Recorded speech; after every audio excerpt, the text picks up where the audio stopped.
शांत पति। हम लोग गुरु अन्यास ज्ञान दीपक के चोर खंड के 8वें भाग को सुनेंगे। चोर खंड को 7 भागों में दे दिया गया है। यह 8वां भाग है, आप लोगों के बीच रखा जा रहा है।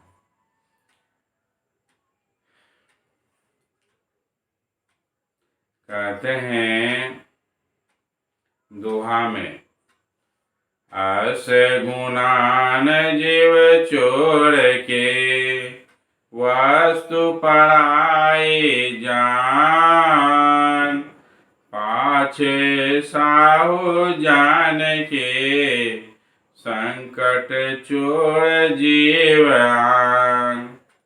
जब साधक अर्थात चोर को यह गुणान ज्ञान होता है कि आज तक मैंने पूर्ण निष्ठा एवं विश्वास से ध्यान अभ्यास नहीं किया, क्षण भंगुर पराई वस्तु में फंसा रहा, वह सामने भवसागर को देखकर घबरा जाता है और पीछे मुड़कर देखता है तो साहु अर्थात परमात्मा खड़ा देखता है।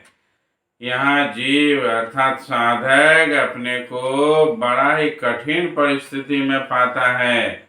वह सोचता है कि भवसागर पार जा नहीं सकता है, अब उसे आवागमन के चक्र में पड़कर पुनः दुख भोगना पड़ेगा।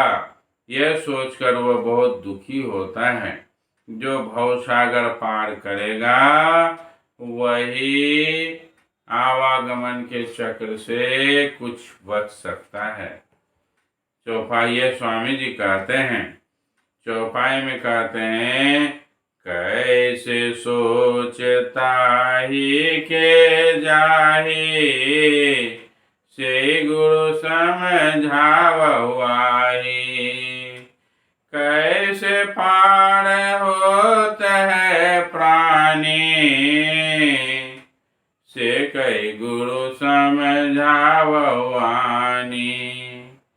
एकर अर्थ स्वामी कहु मोहि, शिव नारायण पूछत तोहि, जेहि की वस्तु से संग जावे, आगे नदिया अवघट लखावे।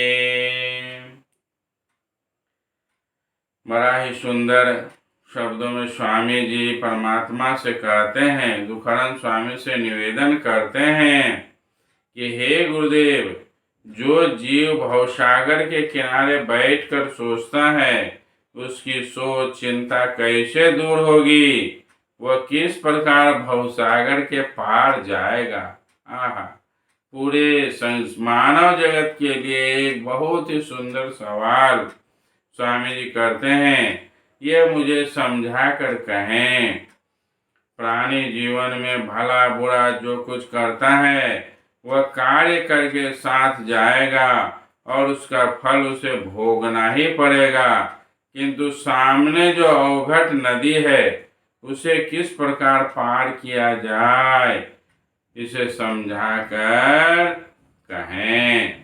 मानव जीवन के लिए, मानव समस्त मानव के लिए एक बहुत ही अच्छा सवाल है कि कैसे उस भवसागर को पार किया जाए।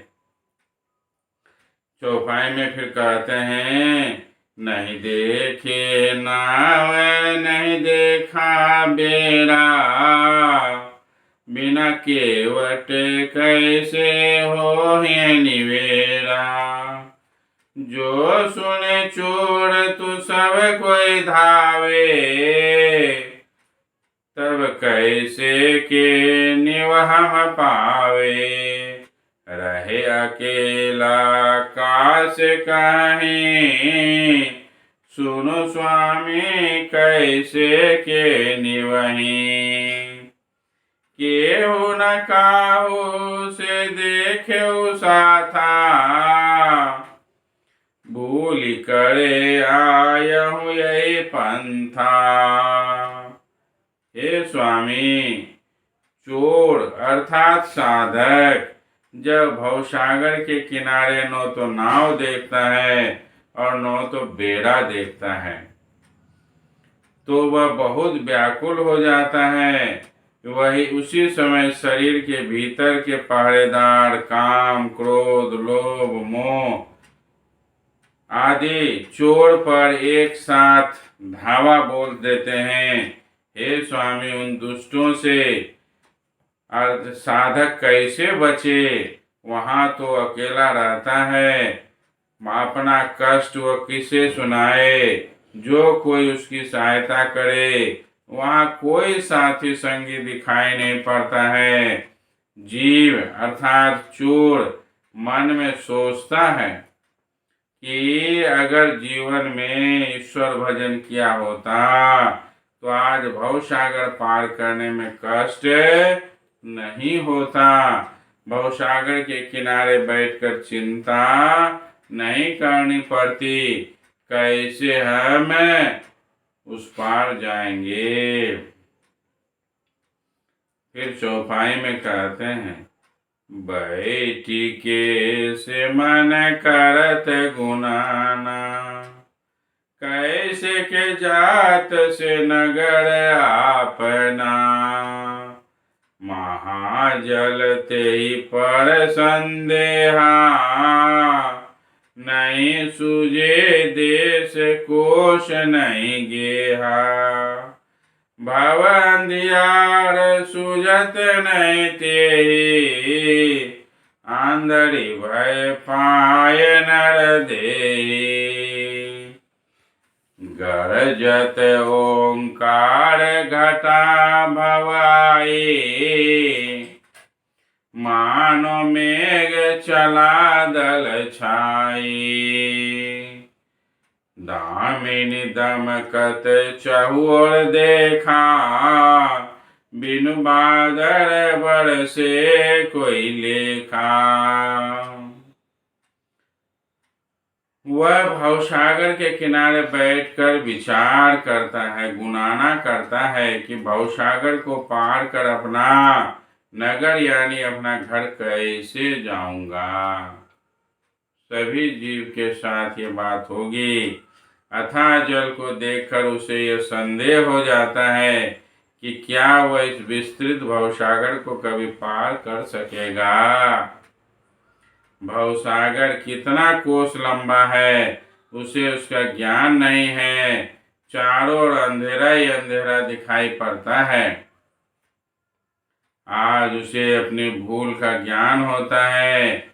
मनुष्य का देव दुर्लभ शरीर पाकर भी आंधरी अज्ञानी बने रहे। अगर ईश्वर भजन किए होते तो आज काम में आ जाता।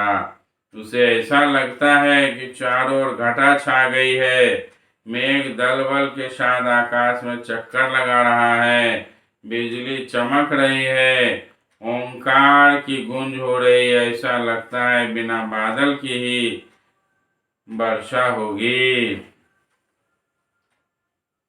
दोहा, बाघ सिंह जहाँ गरजते, देखत काल स्वरूप, जिमि पाय बंधन धन, माया बयाल के रूप। अहंकार बाघ सिंह की तरह भीतर गरज रहा है। ऐसा प्रतीत होता है कि भयंकर काल प्रकट हो गया है। मोह माया भी भयंकर सांप की तरह फुंकारती है। जीव धन पुत्र यश आदि के बंधन में पड़कर विवश हो जाता है। हे स्वामी, इस विषम परिस्थिति में साधक आपका भजन कैसे करे, कृपा कर समझा कर कहें। ऐसा कर सकते हैं कि आज्ञा चक्र से भवसागर का किनारा अर्थात शून्य जहाँ से शुरू होता है, बहुत विस्तृत क्षेत्र है। उसके बीच अष्टदल कमल, सहस्रार, सूर्य, चंद्र के साथ साथ बादल, बिजली और तत्वों का रंग दिखाई देता है। आज्ञा चक्र के बाद जो कुछ प्रकाश होता है वह भवसागर के किनारे में जाकर समाप्त हो जाता है। वहां के आगे सूरत और शब्द, सूरत एवं शब्द को पकड़कर शून्य, महाशून्य और भंवर गुफा को पार कर साधक सत्यलोक अर्थात दयाल देश की सीमा में प्रवेश करता है। ज्योति छाड़ी शब्द गहो हो, महर्षि मेही बाबा का शब्द है। ज्योति छाड़ी शब्द गहो हो अर्थात प्रारंभिक ज्योति जो होती है उसको छोड़कर शब्द को पकड़ना है, और शब्द पकड़ के ही सूरत जब शब्द को पकड़ लेगा तो यहीं से सूरत शब्द योग शुरू होगा। और फिर मेही बाबा के शब्दों में टपो शून्य, महाशून्य, भंवर गुफा टपो, अर्थात ज्योति को छोड़कर शब्द पकड़ेंगे। शब्द के बाद शब्द को जब शब्द अर्थात अनहद ध्वनि को पकड़ेंगे और फिर उस ध्वनि के साथ उस अंधकार में सूरत को शब्द के साथ जोड़कर आगे बढ़ेंगे और फिर शून्य, महाशून्य और भंवर गुफा को टप जाएंगे। इन्हीं बीचों में हमारे अंदर होने वाला जो अनहद धुन है वही अनहद धुन के साथ उसको शब्द कहा गया, कहीं कहीं उसे नाम भी कहा गया है। असल नाम यही है, असल शब्द यही है। इसे जिसने पा लिया, इसको जिसने पार कर गया, वह व्यक्ति, वह संत असाधारण की गिनती में आने लगते हैं। क्या हम आप इस पर आगे बढ़ रहे हैं? नहीं बढ़ रहे हैं तो अपने सद्गुरु से मिलकर इस विद्या को सीखकर इस मार्ग पर चढ़ना चाहिए। इस स्थान पर भी बादल, बिजली, घटा, वर्षा, सिंह, बाघ, ओंकार आदि आदि शब्द सुनाई पड़ते हैं।